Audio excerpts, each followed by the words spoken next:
3 tu akhir peringkat menengah rendah doktor, bukan pertengahan. Dan matriks tingkatan 3 tu, hasil matrik tingkatan 4 tu rasanya tidak sesuai untuk diintervensikan pada tingkatan 4 dan 5 kerana mata pelajaran dan fokus menengah atas dah berbeza.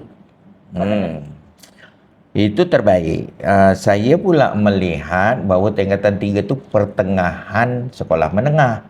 Okey, tahun 4 tu pertengahan sekolah rendah.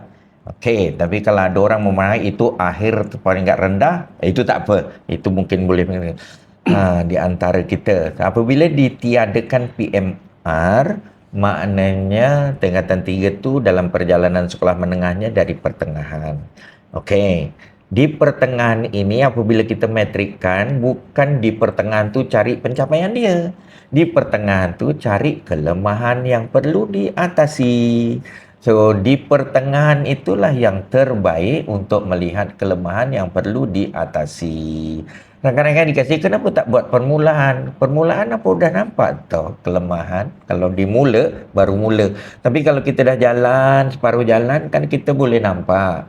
Dan kita buat di pertengahan untuk ada waktu untuk menambah baik. Okey, kamu kenapa tak buat pada mula-mula? Mula-mula apa dah nampak tau. Gitu. So pertengahan bagi kita yang terbaik lah. So keputusan Kementerian Pendidikan buat pertengahan tu pun saya sokong. Sebab kalau kita tengok CPLAM buat di tahun 5. So, kita buat di tahun 4. Sipam pun tidak buat di tahun awal-awal, di tahun 5. Okey, kalau kita tengok rakan-rakan kita PISA buat di tingkatan 4. Bukan di mula-mula, di tingkatan 4 dia buat. So, kita buat setahun sebelum PISA dan setahun sebelum SIPAM. So, that kalau kita boleh banding-bandingkan kita punya dapatan dengan peringkat antarabangsa, agak kongruen. Tapi kalaulah SIPAM buat di tahun 5, kita buat di tahun 1, kan data tu dah tak ada gitu. Kalaulah tingkatan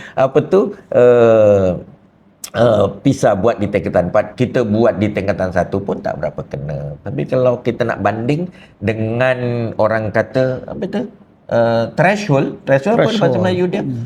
Threshold antarabangsa, bagi saya lah tepatlah tu. Tapi threshold tu threshold metrik ya tuan ya, bukan ujian pencapaian.